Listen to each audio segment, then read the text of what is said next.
Hola, ¿cómo están? En la clase de hoy vamos a reflexionar acerca de un caso paradigmático de un país de Medio Oriente que ha logrado hacia la década a finales del siglo XX, poder, a través del despliegue de políticas económicas puntuales, resolver el gran problema de la hiperinflación. Y me estoy refiriendo al caso de Israel, ¿no? Es bien sabido que Israel va a atravesar una severa crisis económica estructural en la década de los 80, cuyo una de las principales causantes de esta crisis va a ser justamente la hiperinflación. Es por eso que a la clase de hoy la titulé de la hiperinflación a la estabilidad, el caso de Israel en la década de 1980, para que nos ayude, ¿no?, a poder pensar, reflexionar, creo yo que es uno de los principales propósitos en esta clase, sobre cómo un país, en este caso de Medio Oriente, pudo resolver el problema de la inflación, que es uno de los problemas cotidianos y me atrevería a decir histórico, que atraviesa la Argentina desde hace mucho tiempo. En este sentido, que nos permita observar cuáles fueron, uno de los objetivos es, por una parte, poder identificar cuáles fueron las causas, los detonantes de esta crisis. eh, por otro lado, poder identificar acerca de las políticas económicas desplegadas por los diferentes grupos de economistas, académicos y profesionales de diferentes ramas que van a ponerse, digamos, que van a ser los protagonistas de poder plantear cuáles son las posibles soluciones. Y me gustaría también reflexionar sobre cómo fue la respuesta por parte de la población en general, básicamente a las dos propuestas que se van a debatir al momento de pensar la salida a esa hiperinflación que atravesó ese país en la década de los 80. Me voy a nutrir de dos artículos, Rooney Mandelker y Michael Shalev, y después un texto también de Michael Bruno, artículos de reciente publicación, y voy a tomar algunos datos extraídos particularmente del Banco Mundial sobre justamente la inflación. Bueno, antes que nada, antes de pasar a reflexionar y debatir un poco de este tema, me gustaría que nos podamos situar en el contexto sociopolítico y económico de Israel en la segunda mitad del siglo XX. Primeramente, Israel hoy, ¿no? Israel, en los últimos datos que disponemos, y señalan que la economía de Israel es una de las economías de mercado más dinámica a nivel global, estoy hablando de la actualidad, una economía muy avanzada y que está básicamente centrada, o sea, el desarrollo económico israelí está centrado en la economía del conocimiento y las tecnologías de la información y la comunicación. Un dato que me parece importante señalar es que, digamos, esa orientación de la economía israelí por las tecnologías de la información eh, ya se va a empezar a dar, como vamos a ir viendo a lo largo de mi exposición, a partir de la segunda mitad del siglo XX, ¿no? Hoy es una de las economías del conocimiento más avanzada, de acuerdo a los últimos datos, el PIB de Israel alcanzó los 52.000 euros por habitante en el 2021, o 488 millardos de dólares en todo el país también en en el 2021. Y ocuparía actualmente también el puesto 26 entre las principales economías del mundo. Ahora, la pregunta que debemos hacernos es, por una parte, ¿cómo pasa, ¿no?, este país de Medio Oriente a ser hoy una de las economías más dinámicas y avanzadas, por un lado, y por otra parte, cómo resolvió rápidamente, me atrevería a decir, ya vamos a ver con los datos que disponemos, esta crisis de la hiperinflación en la década de los 80? Eh, Teniendo en cuenta que, bueno, acá estamos viendo la ubicación geográfica de Israel, ¿no? Que se encuentra en una zona bastante también conflictiva, ¿no? Y ya vamos a ver cómo también estos conflictos geopolíticos, la permanente tensión en su vida cotidiana ha sido, digamos, una práctica, valga la redundancia, cotidiana de la vida de sus habitantes. En la segunda mitad del siglo XX, Israel logra desarrollar todo un programa que le permite pasar de ser básicamente una economía predominantemente agrícola y ganadera, ¿no?, a una economía industrializada y de alta tecnología en la década de 1970. Esto fue gracias a dos cuestiones. Por un lado, a las políticas estatales puntuales de desarrollo, un desarrollo centrado, como anticipaba, en la innovación y en la tecnología informática, sobre todo, y esas políticas estatales van a ser acompañadas por la inversión privada. Entonces, lo que vemos en el caso israelí, que comienza un desarrollo industrial y tecnológico en la segunda mitad del siglo XX, es, digamos, esa amalgama entre las políticas estatales y la inversión privada. Lo cual tendríamos que sumar ahí el acompañamiento de los Estados Unidos también a partir ya de la década de los 70 con mayor incidencia según los autores que hemos tomado. Tanto las políticas estatales como la inversión privada terminan incentivando el crecimiento económico, un crecimiento económico que se basó en la industria y en la innovación tecnológica.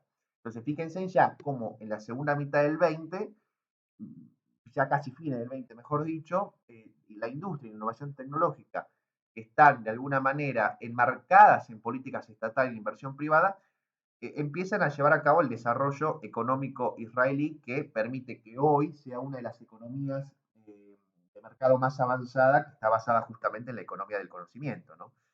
Entonces, eso le permitió a Israel tener una economía que se diversifica rápidamente y mejorar la calidad de vida de su población. Por supuesto, no me voy a meter en cuestiones sociales y mucho menos culturales en esta exposición, porque quiero centrarme más que nada en reflexionar algunos datos y los planteos de los autores, pero a ver, más allá de la parte económica, en cuestiones culturales y sociales, si bien hay un mejoramiento, ¿no? Como plantea justamente Runen,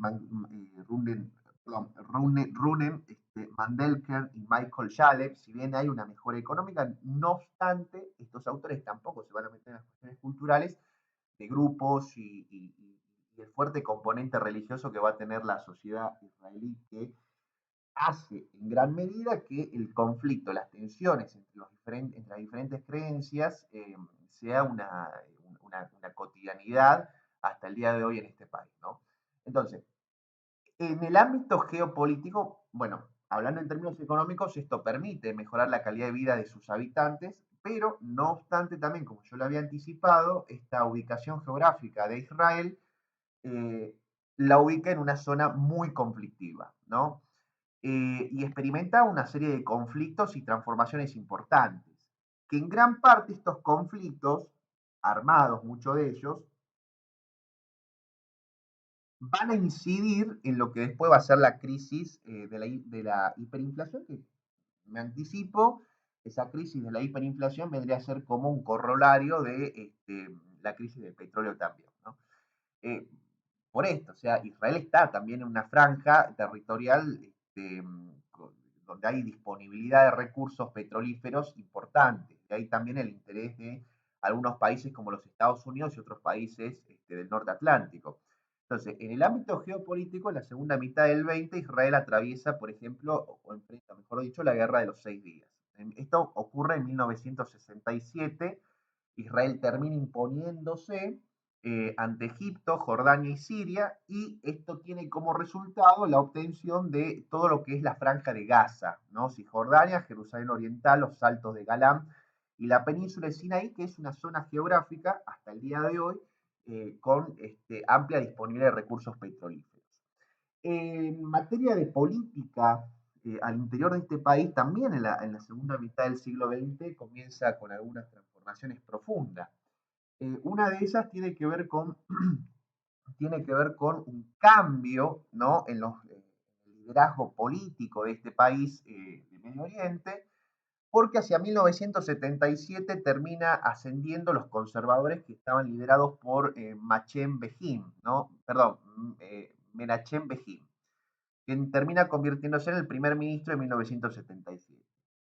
Eso lleva al desplazamiento, bueno, esto permite el posicionamiento de una postura mucho más conservadora y nacionalista en materia de política y también de política económica, y el desplazamiento, y significa el desplazamiento de un enfoque más socialista y laico que había tenido hasta ese momento el Partido Laborista, que dominó la política local en gran parte de la década del 60.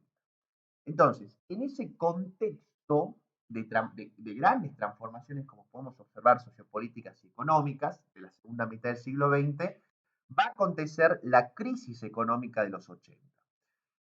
De acuerdo al análisis de Michael Bruno, la crisis económica de Israel no hay que verla como una crisis coyuntural, es decir, ha sido una crisis estructural que ahonda sus raíces en el mediano plazo, o sea, no, digamos, la hiperinflación en todo caso que va a atravesar este país, particularmente en 1984, es una crisis, perdón, digamos, es el resultado ya de un proceso que venía gestándose sobre todo este, desde la segunda mitad de la década del 70. Eh, este proceso inflacionario, ¿no? Y acá vamos a empezar a analizar un poco cuál fue la naturaleza de esa crisis económica. Y según el autor, el proceso inflacionario y las dificultades en la balanza de pago, que digamos que son las dos caras visibles de esa crisis estructural de los 80, son originados a la vez por dos fuentes importantes de acuerdo a este análisis. Eh, un gran déficit gubernamental que termina incrementando la deuda externa e interna continuamente, y por otro lado la pérdida de lo que ellos ya denominaron el ancla monetaria que tenía hasta ese momento Israel, que era un sistema que básicamente ajustaba de manera automática, ¿no? Los activos líquidos y el control de los precios a la dinámica inflacionaria.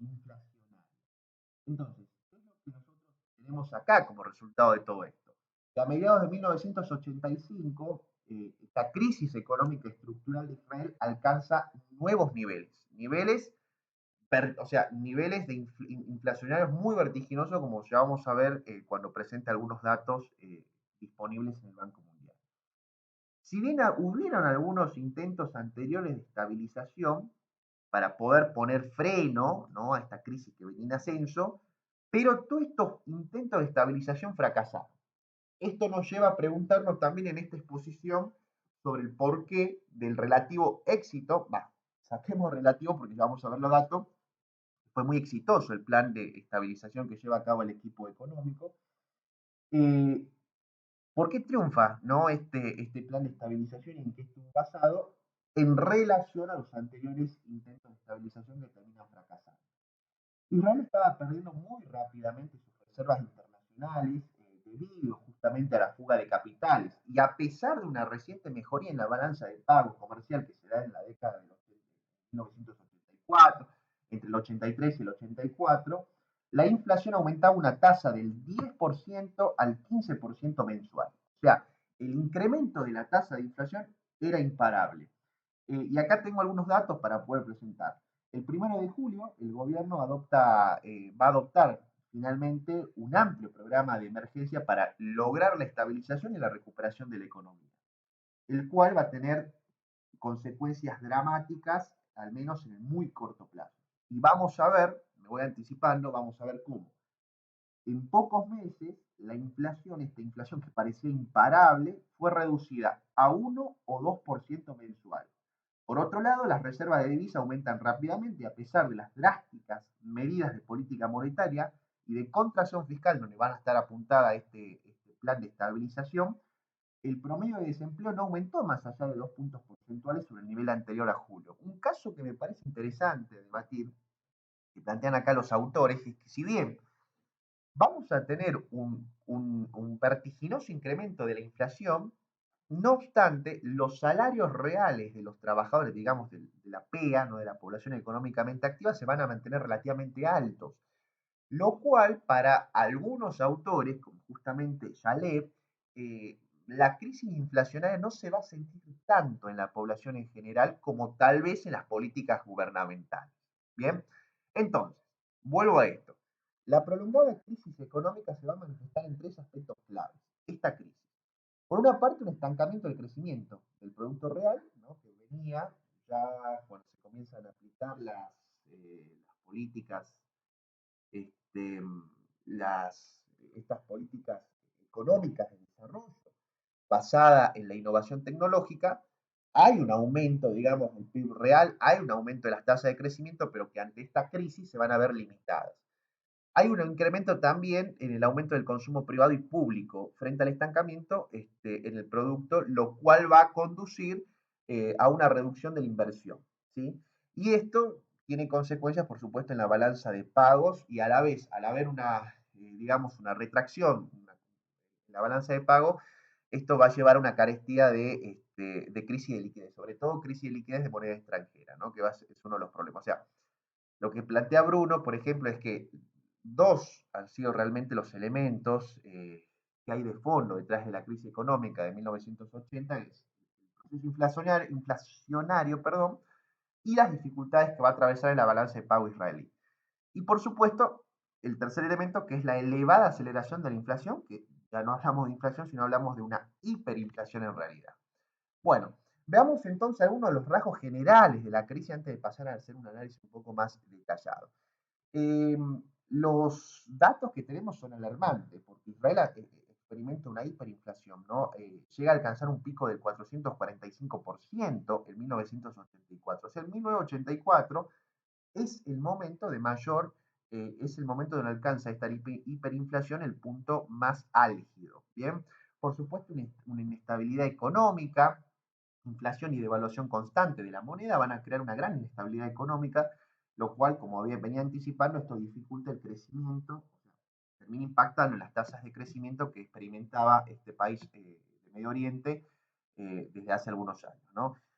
El problema de la crisis económica que plantean acá los autores es, insisto, que limita, más que limita, pone pausa, ¿no? Voy a citar lo que dice Bruno, pone pausa, un momento de interregno, a ese vertiginoso desarrollo que venía atravesando este país.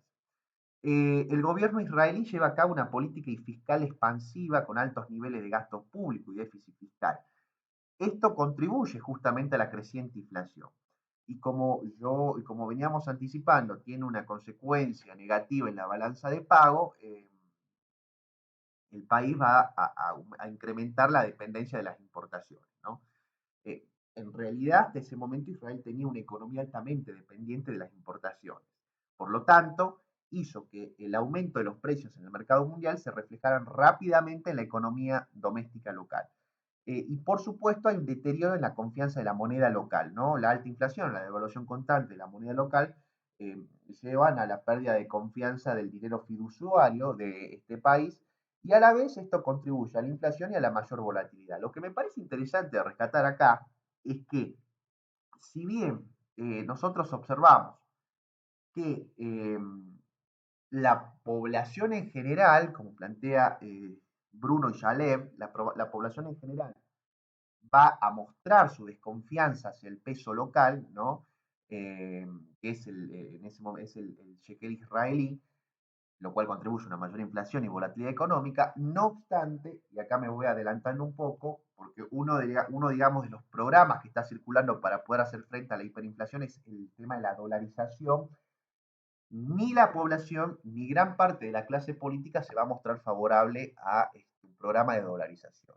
¿Y esto por qué? Y ahí sí llevan los autores como Yalev a interrogarse en cuestiones sociológicas y culturales de este país, que tiene que ver que la población entendía que un proceso de dolarización equivalía a un atentado, por así decirlo, estoy citando las palabras del autor, contra la soberanía nacional, ¿no? Porque ellos entendían que el shekel israelí o el dinero fiduciario local era también digamos, un símbolo de soberanía nacional. Entonces, dolarizar implicaba perder esa soberanía. Y por supuesto que hay un aumento de la deuda pública, perdón, de la deuda externa, ¿sí? Eh, el gobierno se endeuda considerablemente con los Estados Unidos, lo cual esto va a limitar a la vez la capacidad por parte del Ejecutivo por tomar medidas para combatir esta inflación. Y acá estamos viendo, ¿no? Básicamente, son datos que extraímos, que se extrajo del Banco Mundial, donde nosotros podemos observar esto que planteaban los autores, ¿no? ¿Qué observamos acá? A finales de la década de los 60, 1967, comienzan los conflictos en Medio Oriente.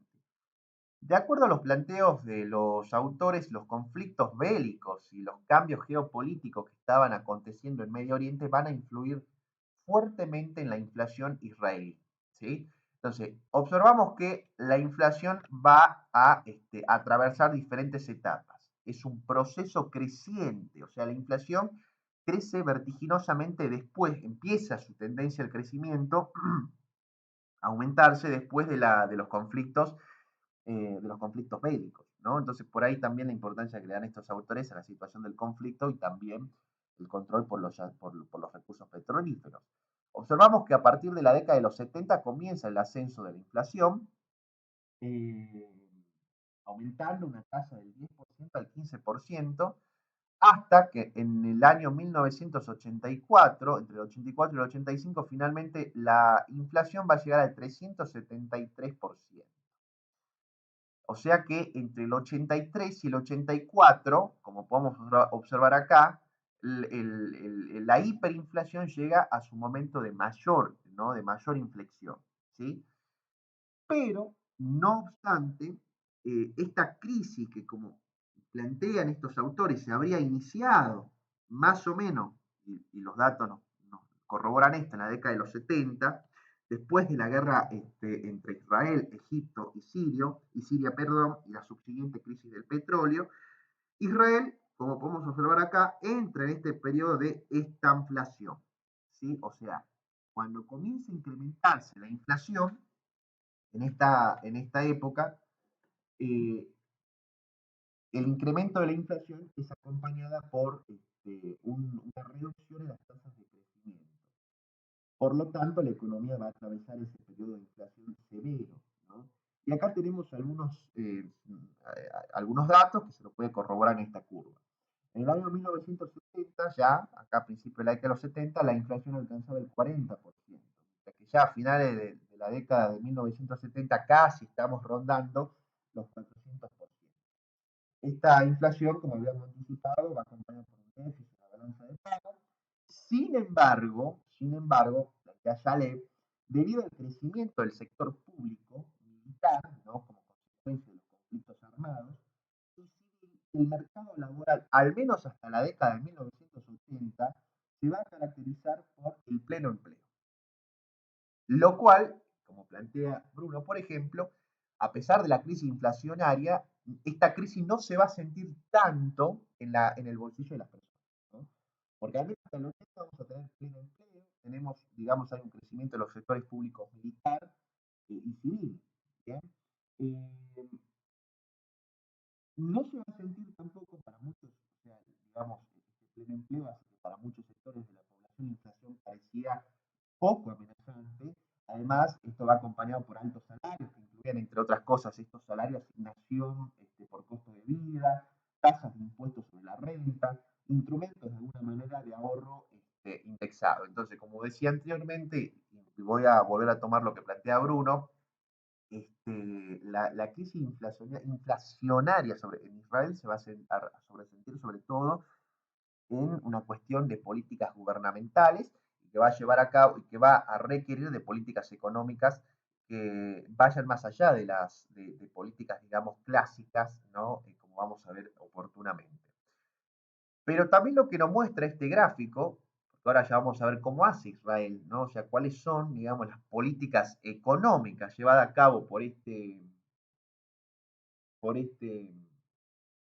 este gobierno para poder hacer frente a esta crisis inflacionaria, pero que son muy exitosas.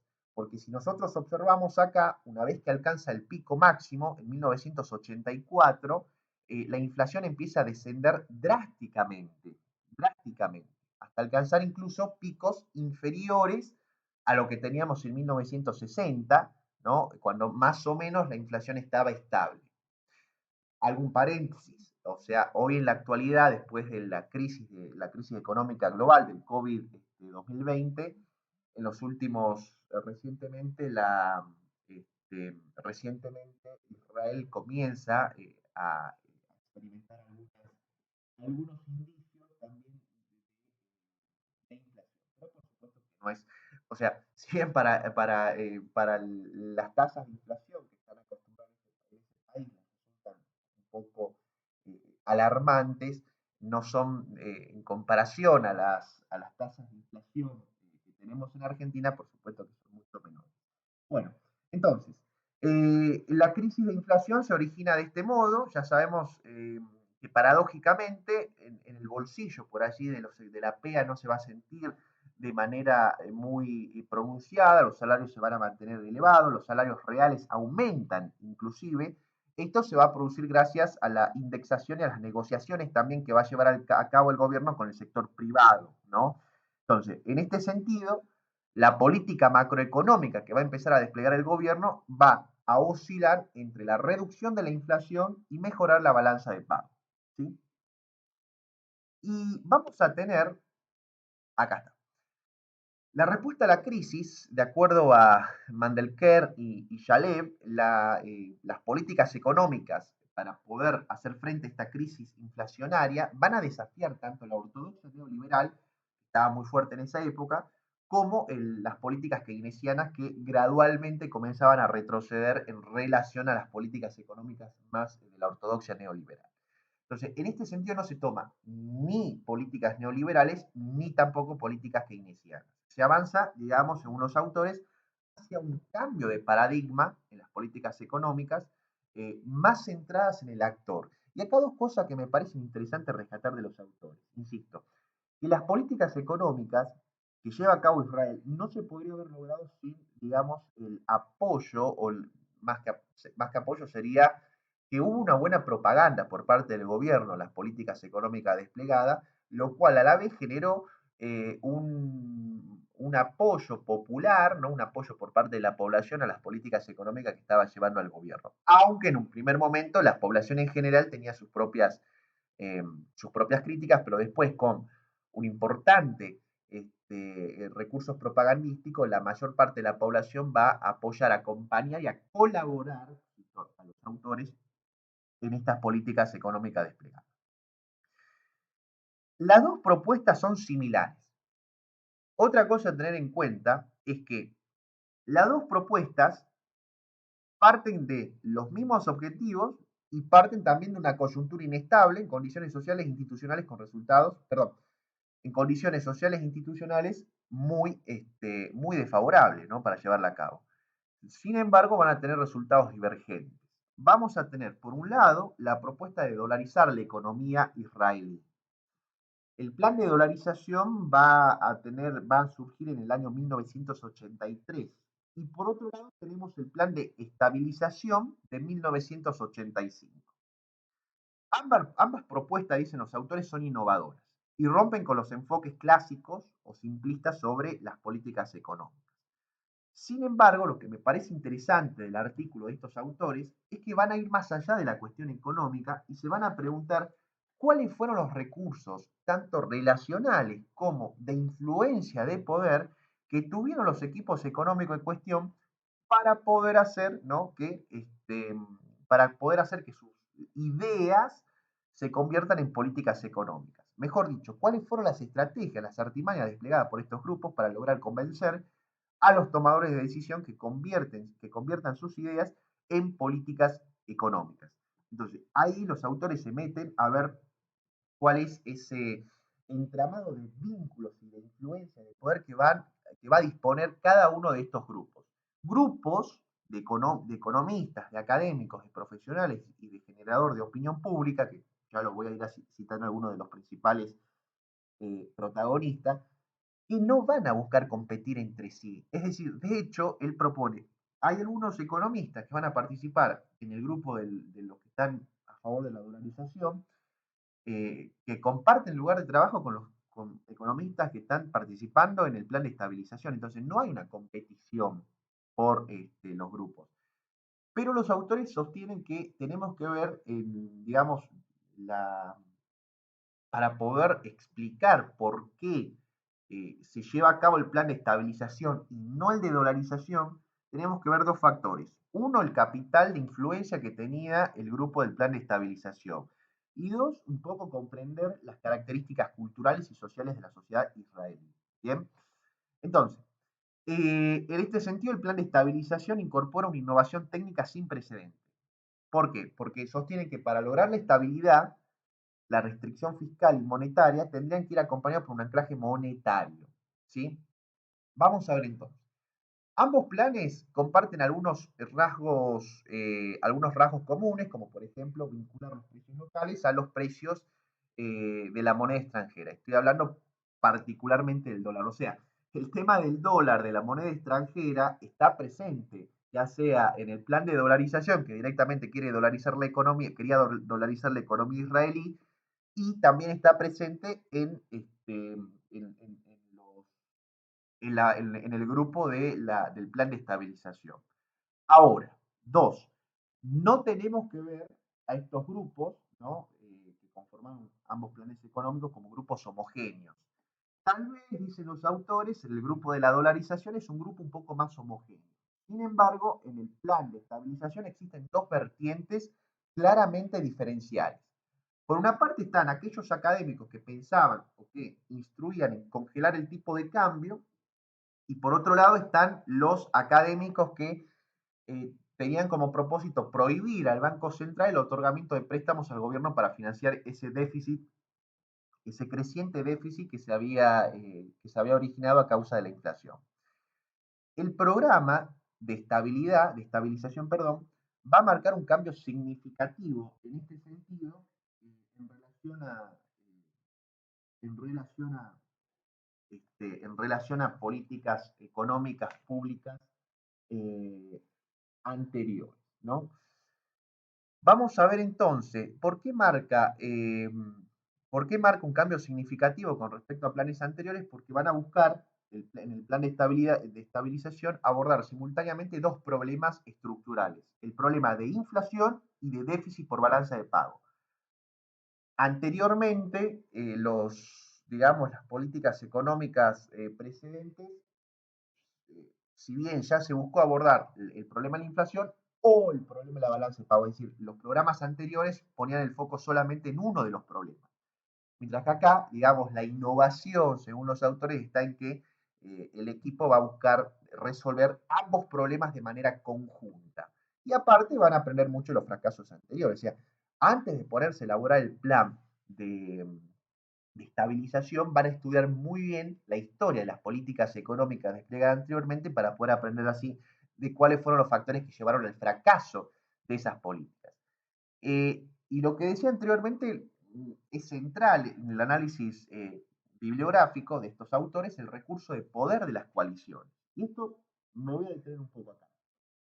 En el plan de dolarización, los principales impulsores de este plan fueron sobre todo el ministro de Hacienda, Joram Andor, y su principal asesor económico, Jaguir Plesar, ¿no? Que además era vicegobernador del Banco Central. Ambos actores ya sufrieron reputaciones, malas reputaciones como resultado de su patrocinio a políticas económicas anteriores al episodio de dolarización. Inmediatamente después que se comienza a difundir la idea de dolarización, de la revelación justamente de la planificación de este plan de dolarización, eh, que implicaba reemplazar la moneda de Israel con el dólar, el primer ministro y otros miembros de su gabinete lo terminaron repudiando públicamente y Arior tuvo que renunciar a su cargo, ¿no? La dolarización, y acá los autores se van a la cuestión, digamos, cultural y social de la sociedad, valga la redundancia, de la sociedad israelí, porque la dolarización era vista por parte de la población como un pisoteo, ¿no? A las sensibilidades sionistas, ¿no? Altamente desarrolladas en la Israel de la época, no solo porque la moneda era en gran medida el símbolo de la soberanía, sino porque veían en la moneda como un símbolo de su autonomía y de su autodeterminación. Entonces, el plan de dolarización fracasa por estas dos cosas. Uno, porque los actores, los principales ideólogos ya gozaban, digamos, de críticas por políticas económicas anteriores y por otro lado, era imposible llevar a cabo un plan de dolarización en la cultura y en la sociedad israelí, que veían a ese plan como un ataque a su soberanía y a su autodeterminación, ¿no? Eh, y por otro lado tenemos ya el plan de estabilización. Este plan de estabilización, el equipo del plan de estabilización va a estar conformado por pequeños grupos de funcionarios gubernamentales. Muchos de estos funcionarios son del interior israelí, no necesariamente de la capital. Muchos economistas académicos de las universidades, y hay en el cual podemos incluir justamente al director general del Ministerio de Hacienda, el jefe también del Departamento de Investigación de la Universidad de Penn, el asesor económico del propio ministro y dos profesores de economía claves, ¿no? Está Eitan, Eitan Berglas, perdón, sí, Berglas, que era el asesor económico del primer ministro, y Michael Bruno, de Jerusalén. Bruno que tenía un fuerte prestigio a nivel internacional, ¿sí? Tanto Bruno como Berglas, que trabajaba en la Universidad de Tel Aviv, van a... Ah, y acá también me faltó agregar en la presentación que detrás de esto también incluye algunos economistas estadounidenses de mucho prestigio. Eh, Estos destacados economistas israelíes pudieron usar tanto y movilizar, por supuesto, a su favor sus conexiones profesionales y personales con sus contrapartes de los Estados Unidos eh, para poder movilizar presión política sobre el gobierno israelí para implementar sus ideas políticas. Entonces, obsérvese lo siguiente. El plan de estabilización logra imponerse ante el plan de dolarización porque tenemos dos economistas como Eitan Berglas y Michael Bruno que tenían mucho prestigio a escala local, a escala nacional, y ambos actores terminan utilizando las conexiones profesionales y personales con su contraparte de los Estados Unidos para poder ejercer presión ante las autoridades que eran las encargadas al fin y al cabo de llevar adelante eh, sus, eh, sus ideas a la práctica, ¿no? Bueno, rápidamente veamos cuáles han sido algunas de las características de este plan de estabilización que aplica Israel. La convergencia cambiaria, por un lado. Eh, es decir, se establece una paridad fija, ¿no?, del shekel, insisto que era la moneda local, con respecto al dólar estadounidense. O sea, fíjense que el dólar está presente acá, ¿no? Solamente que no se dolariza la economía. Se elimina la flotación cambiaria. Aparte, se termina implementando algunas restricciones en la compra de divisas. ¿Para qué? Para evitar la fuga de capitales. Porque acuérdense que uno de los problemas que estaba atravesando Israel, porque no es solo el problema inflacionario que va acompañado por un problema en la balanza de pagos, es la escasez de liquidez de moneda extranjera. Entonces, se restringe la compra de dólares, pero a la vez también se busca una paridad entre la moneda local y el dólar estadounidense. Hay una reducción del gasto público. Si bien nosotros decíamos anteriormente que el bolsillo, por así decirlo, en criollo, de la PEA no va a sentir directamente o con mucha intensidad el problema de la hiperinflación por los salarios altos y porque gran parte de la PEA trabajaba para el Estado, no obstante, este plan de estabilización incluía básicamente que había que reducir el gasto público. Entonces, ¿cómo se reduce el gasto público? Y el gasto público se lo va a reducir sobre todo más o menos en un 5% de la administración pública que incluye personas que trabajaban en la administración militar y en la burocracia estatal, ¿sí? ¿Por qué se reduce el gasto público? Para disminuir el déficit fiscal. Esto va a implicar, además de algunos despidos y la no renovación de algunos contratos, porque lo que plantean acá los autores es que hay una población importante que trabajaba para el Estado como contratados, no se renuevan algunos contratos, hay una reducción de salarios públicos, se elimina subsidio y también se eliminan programas de bienestar social. Esto sí le va a costar caro al gobierno, ¿no? ¿Por qué?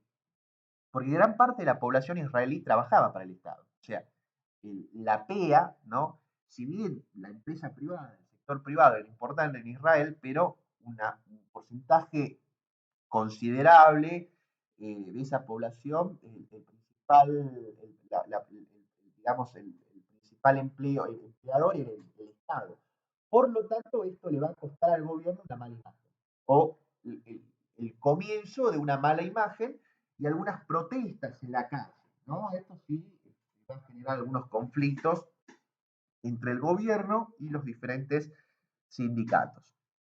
Bueno, se lleva a cabo el aumento de las tasas de interés, esto con el objetivo de reducir la demanda agregada de la inflación. Hay una desregulación económica. Hasta ese momento el gobierno, acuérdense ustedes que venía o sea, el Partido Laborista tenía algunas políticas económicas de mucha intervención en la economía. El plan de estabilidad implicaba que la economía tenía que comenzar a estar desregulada, o sea, entre esas cosas se eliminan algunas restricciones a la importación y se comienza a generar una mayor liberación para los sectores económicos. ¿Esto qué fomenta? Fomenta la competencia y termina reduciendo los precios, ¿no? Después se llevan a cabo reformas estructurales para mejorar la eficiencia de las empresas públicas y reducir su carga financiera sobre el gobierno. ¿Cuál es el objetivo acá según los autores, según Bruno? Que no solamente se buscaba reducir el gasto público, sino además se buscaba generar los incentivos necesarios para poder lograr tanto la productividad, el incremento de la productividad como la eficiencia de las empresas públicas, lo cual a la vez iría a llevar a cabo tendría como resultado la reducción de su carga financiera sobre el gobierno. Y por último, la política monetaria, ¿no? Que se implementa una política monetaria más restrictiva eh, para reducir la cantidad de dinero en circulación y disminuir la inflación, y esto que está íntimamente vinculado con el tema de la convergencia cambiaria, ¿no? Con la búsqueda de la paridad fija entre la moneda local y el dólar estadounidense y la restricción para poder acceder a economías, perdón, para acceder a la moneda extranjera. Entonces, ¿qué es lo que observamos acá? A modo de conclusión, ¿no? Eh, Primero que reflexionar sobre el caso de un país, en este caso un país de Medio Oriente, que hoy, insisto, es una de las economías más dinámicas en la economía de mercado, eh, basada principalmente en la economía del conocimiento, la orientación, la diversificación de la economía y la orientación de la economía israelí hacia el desarrollo de las tecnologías de la información y la comunicación no es reciente, sino que viene justamente de la segunda mitad del siglo XX, pero que esta crisis de hiperinflación limita ese desarrollo económico.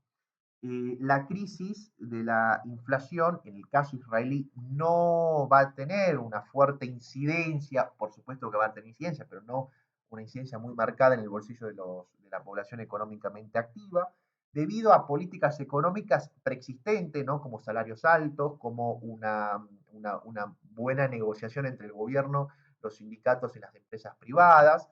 Eh, y vamos a ver que están circulando entre los grupos para poder hacer frente a esta crisis dos ideas. La dolarización, que termina fracasando por dos cuestiones, como plantea Yalev. Fracasa la dolarización por una cuestión de que los protagonistas, digamos, los ideólogos por llevar a cabo la dolarización, no tenían un buen prontuario, digamos, en la sociedad, y por otro lado, por las características propias de la sociedad. Una sociedad, ¿no? Sinoísta, que veía en la dolarización como un ataque a su soberanía y a su autodeterminación. ¿Bien? Y por otro lado, tenemos nosotros el plan de estabilización, que es lo que se termina aplicando en el año 1985 y que es muy exitoso, porque como nosotros veíamos acá en este gráfico, logran reducir rápidamente la inflación y que ese plan es posible justamente porque los ideólogos de ese plan tienen influencias, gozan de una buena reputación y aparte hacen uso de sus influencias políticas con los Estados Unidos para poder ejercer presión en el gobierno y llevar a cabo esta política. Israel logra reducir drásticamente la inflación de este modo. Entonces, esta crisis estructural, que ya venía de años anteriores, termina no sé si la palabra es solucionar, pero sí se termina controlando rápidamente con este plan de estabilización que se aplica en 1985. Plan que para aplicarse tuvo en cuenta, por una parte, la historia, los fracasos de las otras políticas económicas y por otro lado, las características propias de la sociedad, las características culturales y sociales propias de esta población. El caso israelí nos sirve para poder reflexionar.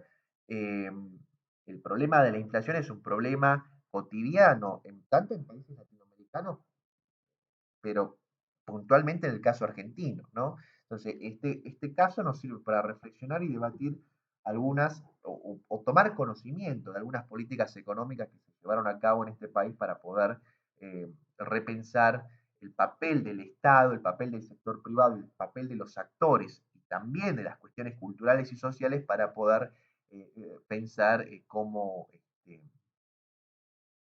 hacer frente a este problema estructural de la inflación, ¿no? Bueno, cualquier duda, estoy a disposición para poder seguir reflexionando y seguir supliendo inquietudes que le puedan surgir cuando vean este video. Hasta luego.